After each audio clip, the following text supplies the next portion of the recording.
development in Port Elizabeth. Oh, yeah. Yes, in Port Elizabeth. So I've been with the company for just over 5 years. Essentially born and bred in Johannesburg, and then essentially found myself settling in Port Elizabeth, and I've been here for a number of years, just over 8 years now. So yeah, that's essentially who I am and what I'm about. Thanks. Fantastic. Junior, you've got 30 seconds just to tell Luther and William who you are. Luther, yeah. Basically, we're working as we can say a new startup, but we're also an old company. We're basically working in psychometrics, but we've moved away from calling it psychometrics for a simple reason that people get scared when you say psychometrics. They either tell you you want to read my mind or you want to give me a color or something, and that's not what it's about. So what we're currently working on is actually better describing, and a little bit into Rick's field, better describing what people are experiencing in a workplace, and then we're trying to take those experiences back into the actual leadership capabilities and all those. So I think there's a lot of overlaps here between what we are doing, and that's actually what makes it exciting. My side, basically, I'm trying to give you data that is free of any bias or judgment from other people, basically what people is experiencing in that experience. And then we find a way out to make people talk to each other. And strangely enough, once they start talking, they don't stop talking, and they start sorting their own problems out. And that's what probably the most magical thing is to get people to start sorting their own problems out, but you need to help them, give them a leg up, if I can put it that way. Where do they start? What do they start with? And how do they stop pointing fingers at each other? Fantastic. Thanks, Junior. I can just add there that I've actually done the psychometric test. I'm not going to call it the test with Junior, and he's given me the feedback and analysis about it. And it's the most eye-opening, revelatory, that's a big word, thing that I've done for a long time. So I can highly recommend it. And everyone here is on LinkedIn, so you can, connect with one another through LinkedIn if you'd like further information. Penny, Junior took about a minute of yours, but you get 30 seconds. Sorry.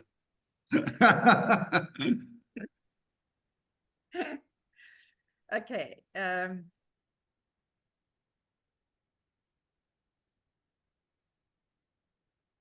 You've muted yourself. You've gone silent, which is very unlike you. There we are. Is that better? Here I am. Definitely, I shall never be silenced.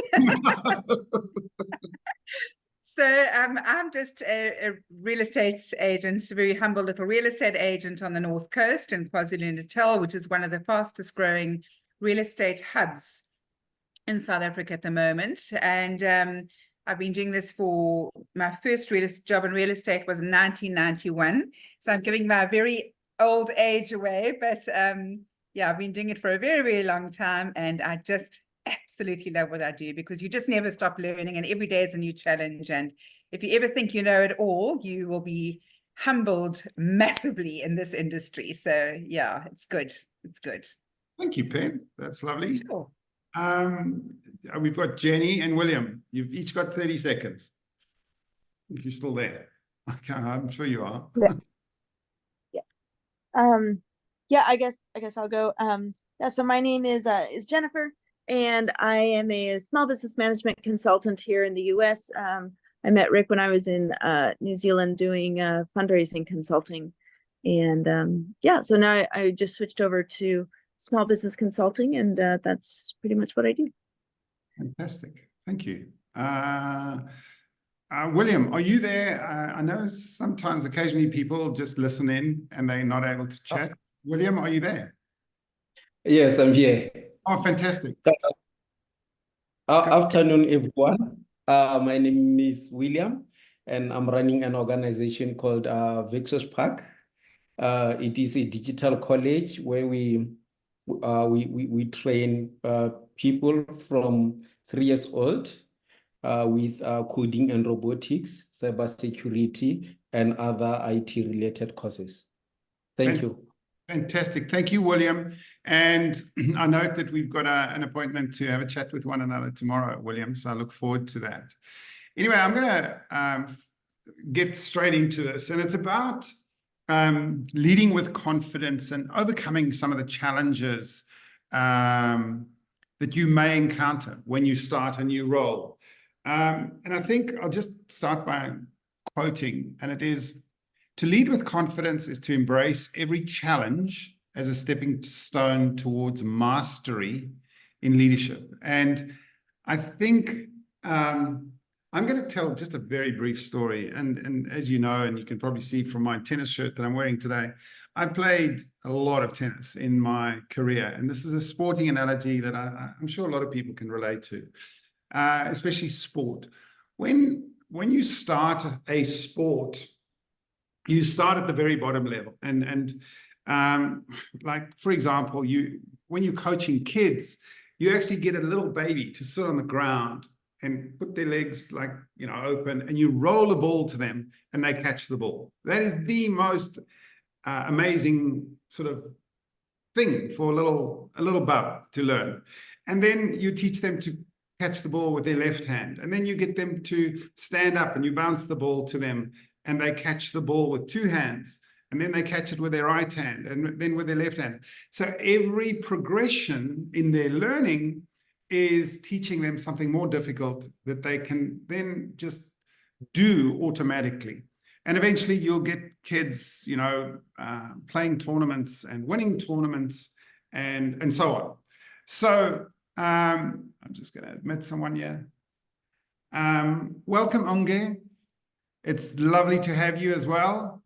I'm going to just finish the story quickly, and then I'll quickly ask you to say hello.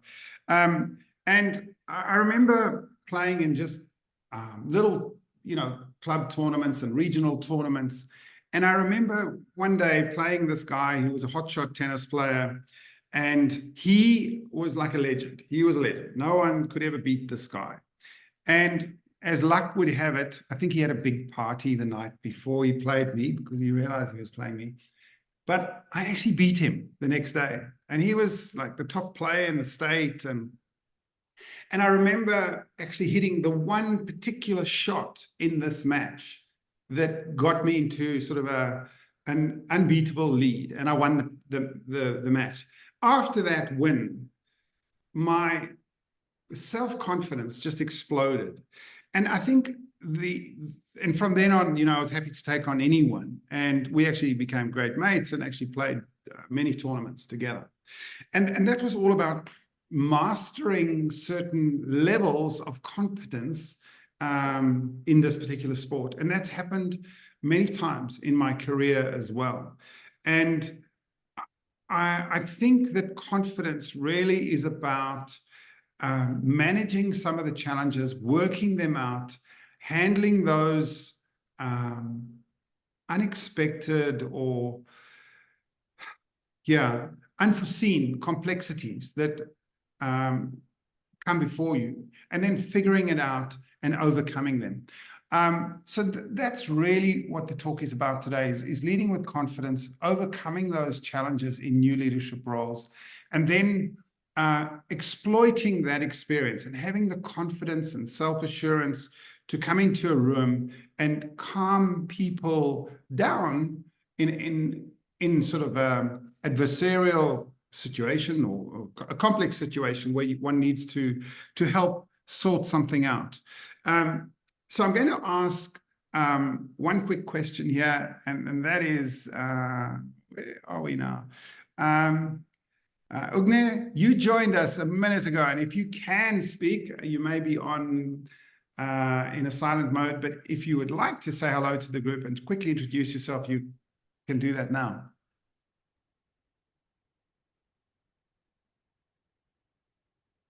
Okay. I guess they're not able to talk, but that's okay. So what I'm going to do is I'm going to carry on, and we're going to have just a quick backlog, and pretty much all of you have seen this slide before. And essentially what I wanted to do here was to show any newcomers, like Jenny in this instance, is this quick slide about consuming value in the organization and then providing value in the organization for the following 3 months.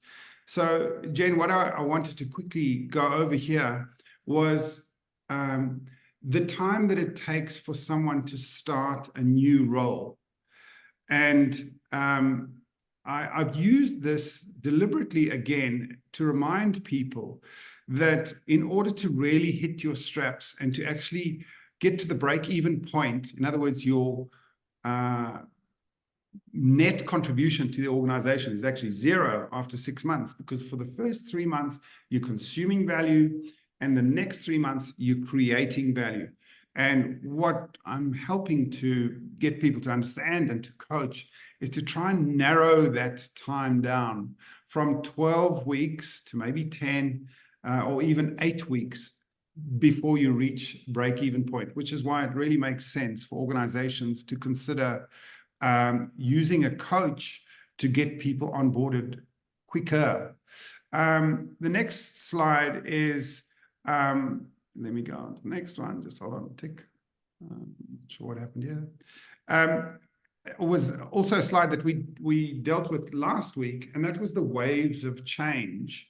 And I remember William was really interested in this particular one. And that is over a 36-month period, the amount of time that it took new leaders to actually transition from the start of their job to hit the 6-month period where they're actually now breaking even, and then to actually immerse themselves in the organization, bring or create the ideas and the plans for change. And then there's a big lull after the first year, and then to actually implement and reshape the organization that they're in from their leadership. I know that Junior had a big contribution to make in our conversation around reshaping, because he did mention too that after the first year, before reshaping, people actually left the organization. And that's actually another reason why a really good onboarding process is worth remembering.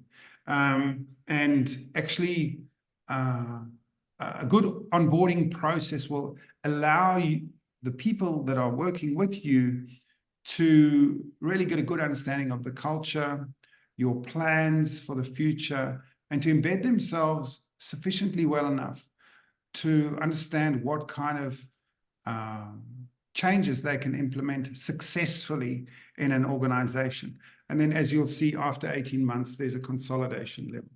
So what I'm going to do now is actually throw open, I've spoken enough already, is to ask some of you individually what you think would define leadership confidence, and how important that is in your organization. How important is leadership confidence in your organization? I'm going to start today with, let's go with Luthor. How important is confidence in your role where you are now, in your leadership role? It's extremely important, Rick, especially considering the fact that you've got others that look unto you and obviously expect that with every decision that you take, you do so with confidence. But I must admit, it's obviously easier said than done, you know. Yeah. It's essentially having the ability to dig deep and do a lot of self-introspection, and essentially at times have the ability to call yourself out when perhaps you've made a decision with a lack of confidence, because it can soon come back to bite you. So it's just the sort, you know, essentially just trying to do a bit of trial and error, you know, in ascertaining, you know, a high level of self-confidence, which enable you to obviously, you know, do your job a bit better and Right. essentially lead the team a bit better as well. So It's extremely important as a leader to have, confidence as a characteristic trait. But as I said, it is easier said than done. So I think we are we are humans at the end of the day. So there will be days where we essentially have, for the lack of a better word, a slump. But I think it's in the ability to essentially bounce back and essentially lead with confidence. So I hope that answers your question, Rick. Absolutely. So you're talking about resilience during challenging times. So thanks for that, Luto. And how confidence really inspires trust and motivates your team. Thanks for your input. William, I don't know if you can hear me now. William, I'm going to ask you a quick question, and that is, what challenges have you had to overcome around, say, self-doubt and actually lead with greater assurance in front of an audience that you've perhaps never met before? What kind of techniques would you use to overcome some of that self-doubt? If you've got any examples for us, that would be great.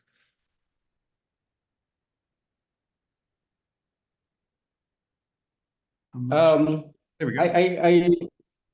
Thanks, Eric. On my side, because I'm working with the communities each and every day, we will have many challenges because people with different opinions, different perspectives, and other things. But I realize that transparency and a clear goal, it's an answer for me, because I won't change my story, I won't change my statement if I'm transparent and have a clear goal, even if they come up with other things.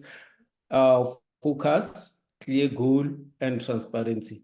Thank you. Okay, so what I'm hearing from you is that if someone tries to put you off track, that you still have a great sense of transparency and clear goals to sort of veer back onto the direction that you're actually confident to go in.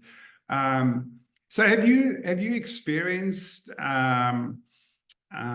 any areas of self-doubt perhaps where you think, oh, I wonder if this is going to work? And have you been transparent enough to perhaps admit that before the time with some of your audience?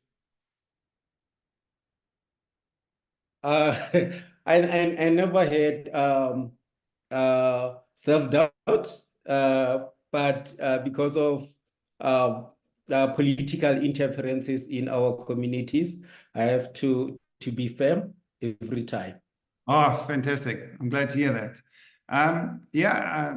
We're facing some big challenges at the moment in our country, and looking forward to big elections coming up soon too. So I kind of read between the lines there how you may have some interferences with you. I'm going to go on to the next one, and that is, thanks guys for participating. So essentially, and the last point that you made there is sort of identifying common challenges faced by new leaders, and what the role of resilience is in confronting those. And I mean, I'm just going to name one or two or three here. And one is sort of lack of experience in transitioning may be daunting due to your limited experience, I suppose, in a particular role. And, navigating, I suppose this is a favorite, and that is navigating, organizational politics, let's call it that, may always be very, very tricky. And then I think one area that I've managed to succeed in after,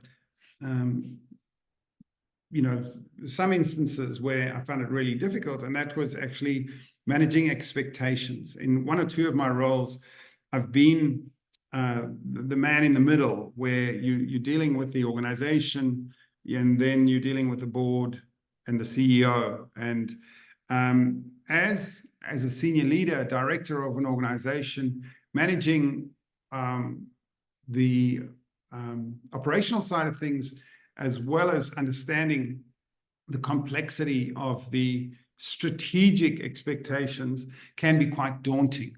And I think this is where I'm going to get you, Junior, to turn those challenges into opportunities. What insights could you give from your experience to the gang today about turning those challenges into opportunities? Junior. You actually caught me flat-footed there, to be quite honest. At the moment, my brain's just frozen up. The challenges is usually how well are you connected to what is really happening, especially when you're dealing, from my perspective, with people that have different expectations from you coming up from the top. And I think early on in my mining career, that was very difficult, because you had the corporate view of where they're going and what they're going to do, and then you had the reality in the ground of what is happening. Yeah. And getting that story across and getting it told to the bottom becomes nearly impossible in a certain way, because the distance between the two is so far. We had one instance where they started changing a whole vision, mission, whatever they wanted to call it at that stage. And eventually it only hit the ground 4 years later, effectively. So, you know, you have these things happening on a higher level, and then you have a challenge on a lower level that the people aren't seeing it, they're not connecting to it. And that becomes a massive challenge. And to turn that around is you have to actually, how can I say, you got to choose where you stand. And sometimes, and that's the one thing I had in one of the operations was, you actually had to nearly stand against the upper management, and that's detrimental. It cost me in my position there. Yeah. Because what they were doing weren't good for the whole, if I put it that way. Yeah, yeah. So there's a big disconnect between senior leadership and some of the operations going on, and you're stuck in the middle.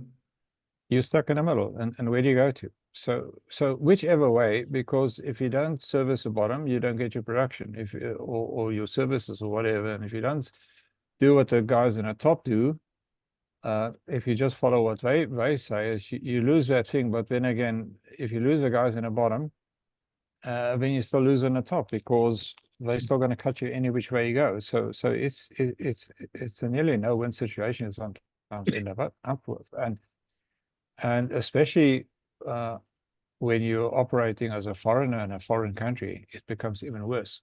Yeah, no. And because you got no local support, you got no local foot to stand on.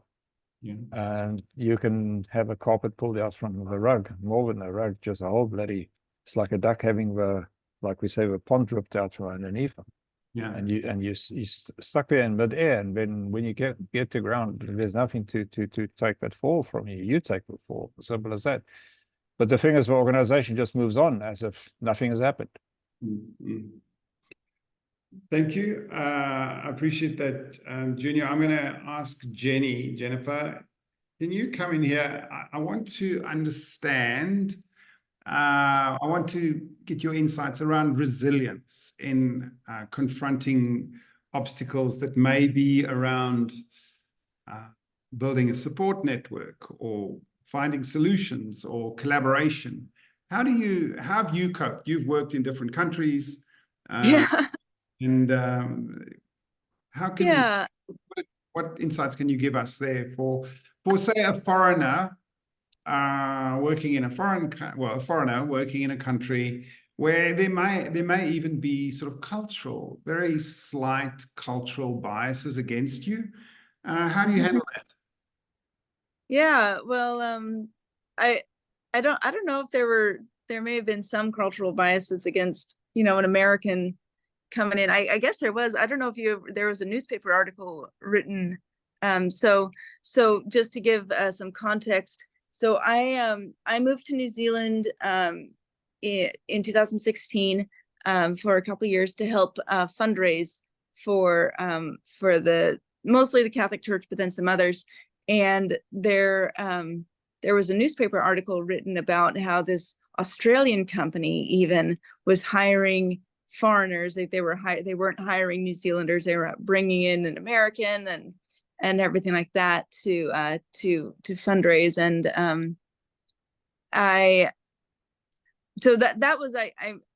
that was interesting. But then as far as like, what do I do for like resilience and everything, you mentioned, Rick, having the support network, and I think that is huge. And I have different types of support networks. I'm really close with my family, which is good, but you know, family doesn't know everything. So then I also have a personal friends group. And then as far as business goes, I try to expand my a business support network as large as possible. And I do that for a few reasons. So when I'm talking with people, if I can help them in any way, put them in touch with somebody who what they're looking for or whatever, it helps keep that network, keeps the bond going. But then also I know that if I need something, like if I'm needing so because I work with various different types of clients now, if I'm looking for a CPA or an accountant or a bookkeeper, I can reach out and they'll usually be able to help. So as far as, I'm not sure if this is answering your question, Rick, but when there's obstacles that come the way, having the people to reach out to, because there's no way I could, no man is an island, right? We all need our people to connect to, and that's what I really look forward to. And that's honestly one of these reasons why I'm here today is, like I said, I met Rick while I was in New Zealand, but that was, nearly 10 years ago. But I do try to keep him in my professional network, because I know he can help me when needed, and I hope to be able to help him as well. So. Oh, thank you. Thanks for that endorsement, Jennifer. I really appreciate that. And yeah, I think that nowadays I'm sitting here in a remote sort of place in Africa. I still got a network of people that I can have these weekly chats with. So I can tell you that is a bit of a highlight for me. So to have people from overseas and all over the country is really very satisfying. So I do appreciate that.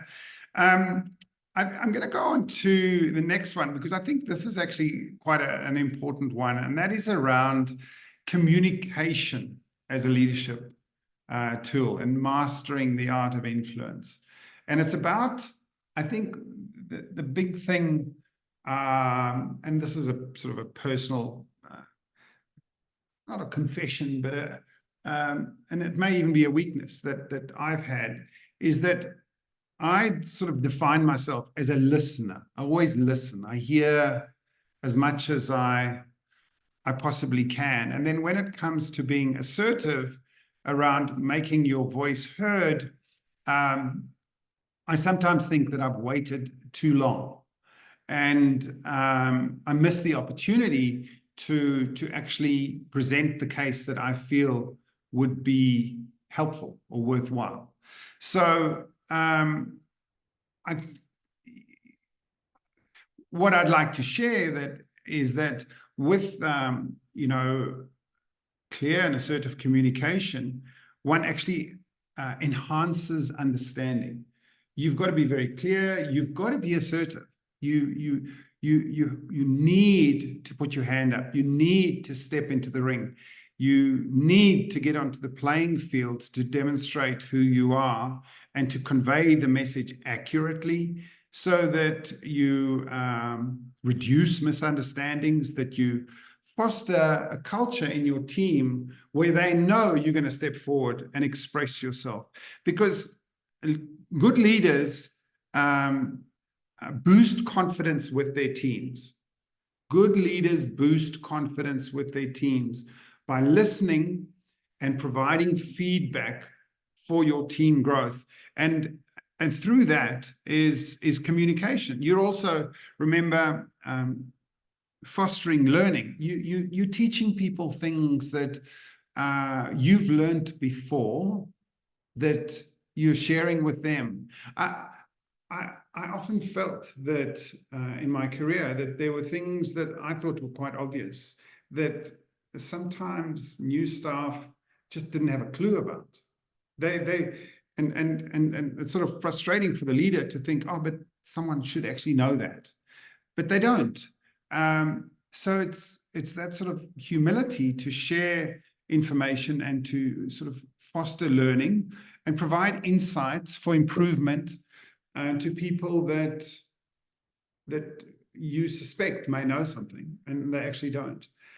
You also remember, by actively listening and giving feedback, providing or strengthening your relationship with that individual.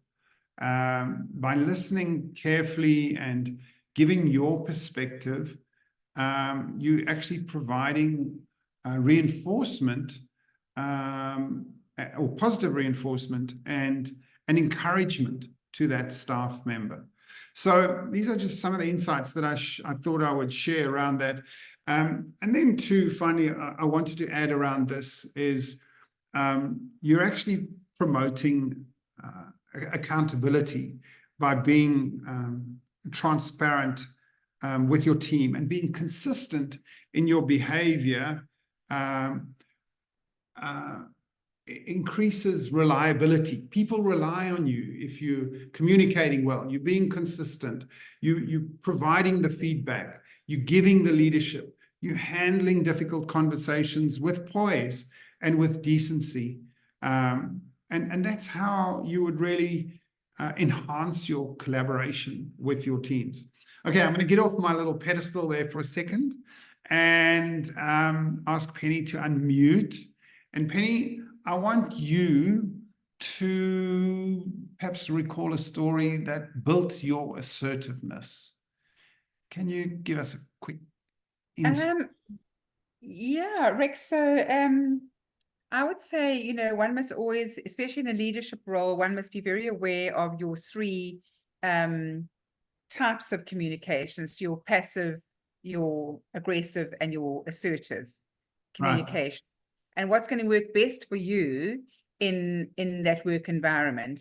So I think, you know, as a leader, one must be quite cautious about being the yes sir man, and I can do, or woman, and I can do anything, and learning to say no. And initially, you know, in my first leadership role a couple of years ago, I had difficulty in saying no. So what I found my situation became where I was running myself, I was becoming completely frazzled because I was so busy trying to be a people pleaser. Yeah. And I came to the point where I just thought I can't do it all. And then people rely on you more and more, and they're not doing their jobs. They're just kind of expecting, it's becomes an expectation that they need to use their own brains. They needn't think because they've got this backup that they can just come and get it done for them. So I had to change my mindset from being the passive communicator to being the assertive communicator and saying, well, look, I can't do this, but this is what you need to do in order for me to be able to assist you. And I definitely felt that was a huge step in the right direction for me. And then the other thing that I just wanted to touch on as well, you were talking earlier about our weaknesses. And I think one of my weaknesses is not reaching out to other people for help. And I think Jennifer was talking about that. She was talking about her family, her friends, her business connections, where she can reach out for any kind of support suitable to the situation. And that for me has always been a weakness, in that I don't do that. I always try and deal with everything on my own. When there's an issue, I become silent. And so, Jennifer, I really love the fact that you are able to do that. I'd love to actually try and understand how you manage to do that, because that's really one of my difficulties. I try and deal with everything on my own, and sometimes I just collapse in a heap and curl up on my bed in the fetal position and just have a good old sob, and then a glass of wine, and then feel a whole lot better after that. Well, thank you. Thank you, Penny and Jennifer, for being so vulnerable in this conversation. I really appreciate that. And I will actually say, Penny, that I have known Jennifer for quite a while, and she has got a very wide network of people that she knows, and she does use that as a lever, I guess, to get help and support. I know that, but it's really just about checking in. How's it going, and how are you feeling, and what's happening, and it's really just that reassurance that people are there. That's sort of comforting. Junior, I'm going to move on to the next one. But the other guys that are on the call, don't think that I've let you off the hook. I'm going to get you to participate shortly. Now, I am conscious of time, and I've got a few more things I want to discuss, but this is an area that I would suggest Junior would have a lot of experience in, and it's really about making or decision making in leadership. And it's easy to say that we're always just going to make decisions around data. I'll tell a quick story, but I'll let Junior get in here. There are many things that affect data, things that accountants and the numbers don't tell you. And that's where intuition actually comes in. And I think I'll give you a quick story around that, and that is around, take for example, Uber. One of the things that people do when they order a taxi, or one of the most frustrating things that happens to people that have ordered a taxi, is that they don't know when the taxi is going to arrive. And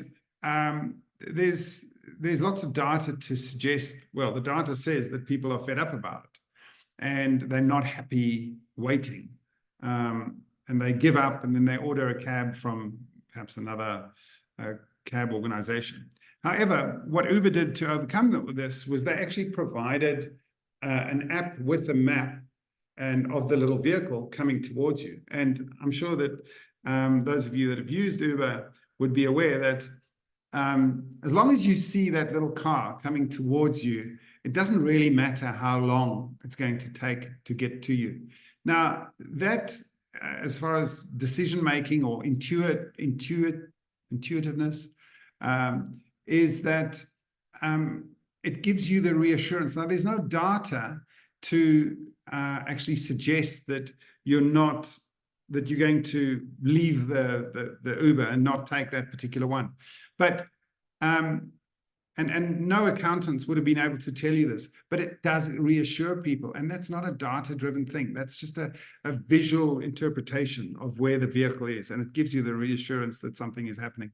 So coming back to you, Junior, what can you describe perhaps a framework for effective decision-making? Because I know that you deal with people who have different perspectives on making decisions and where they're coming from.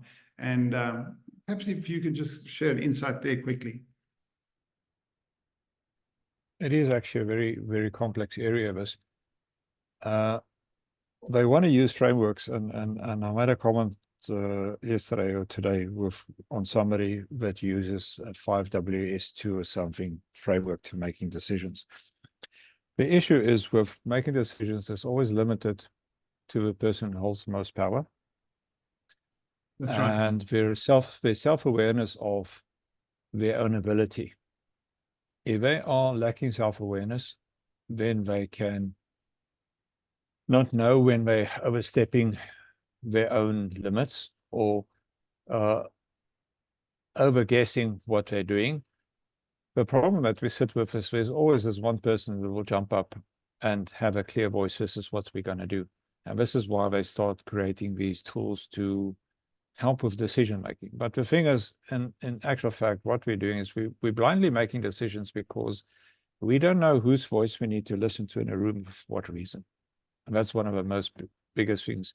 So what we've come up is what we approach is what we call a fluid complexity risk matrix. Basically, the fluid means that we're dealing with something that's ever changing around us. The complexity risk is basically looking at what is the complexity we're dealing with. Is it repetitive stuff, or is it stuff that's in a changing environment? And then the risk comes from the actual human that's going to be involved. And this is the phenomenal part, is because we don't have talent definitions for the people that we work with. So we rely on very linear methods to assess or give value to people's ability to make decisions. So it's qualification, skills, and all those things that we normally see. And then we want to add then personality, like, oh, this is a person that's in charge, this is a reflective person, whatever. And that's all nonsense. The reality that we face with is that not everybody can think at the same scale of complexity. They cannot think at the same level of complexity. And you got to acknowledge that in your decision. But what needs to be acknowledged in that framework is that each one has got a different view, comes from a different angle. And unless we cannot somehow incorporate all of those views and satisfy them that their concern has been addressed, you will always find that somebody's going to get slated, or going to find that they're being slated or whatever, left out in a decision. And that's most critical. And that is why that vulnerability needs to exist in a group, where the group comes up with a decision rather than a leader coming up with a decision, because most of the leaders' decisions are actually very poor. Okay. But we go back to an iceberg of Sydney Shooter's iceberg, where leaders only know about 10% what's happening, where the guy on the ground is really the best person to know.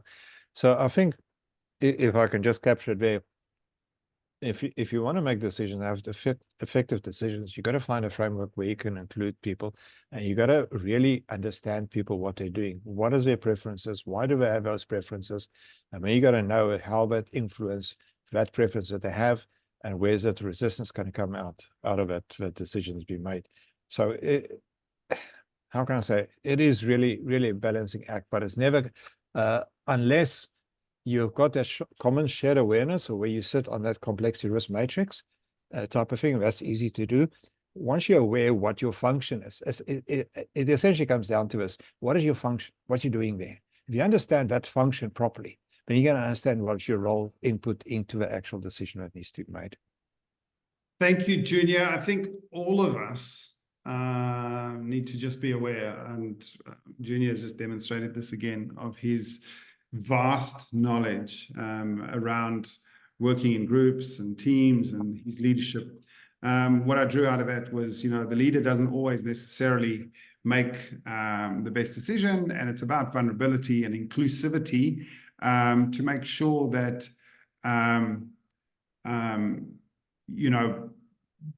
all people's voices get heard.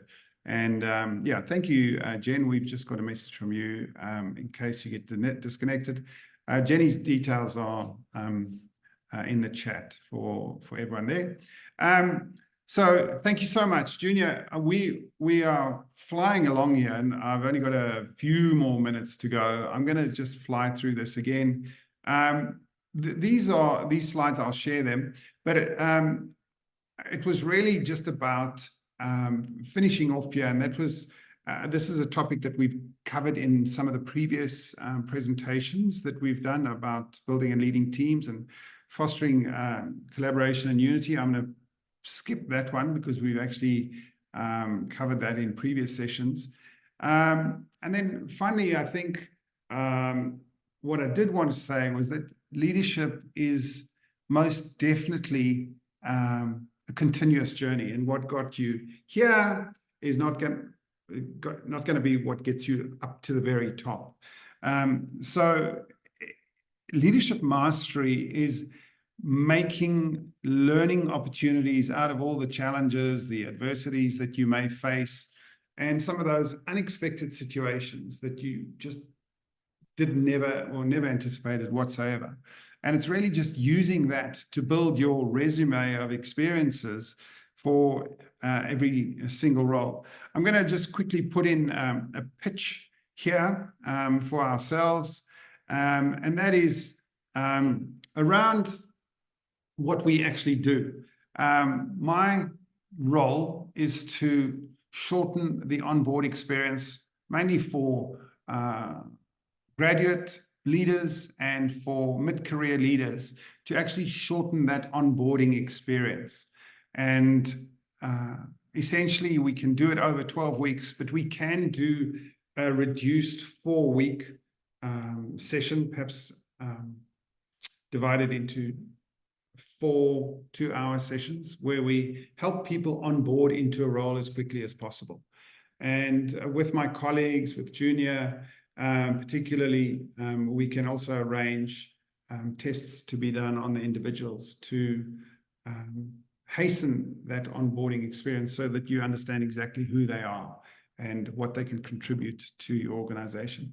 And on that note, I'm going to end off. As I say, we've had about a 50-minute session today. I want to thank all of you guys, Luto, William, Jennifer, Francis for coming along, Junior particularly, and Penny for your contribution.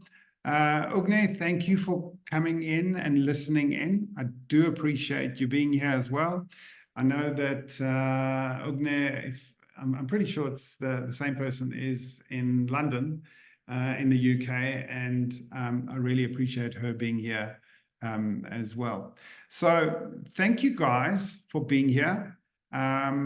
If there's anything that any of you would like to speak to offline, you can just contact me through LinkedIn. You are most welcome to have a chat to me.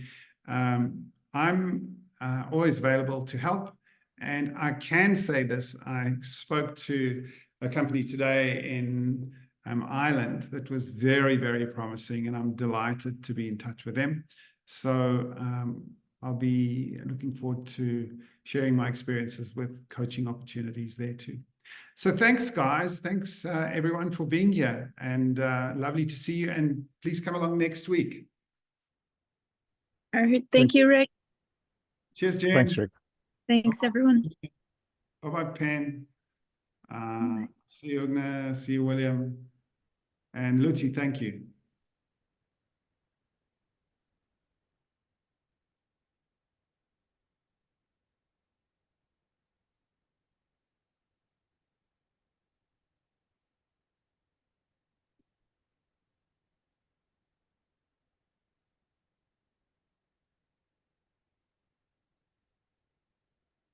Should we call you just now, Rick? Just hold on, let me switch this off.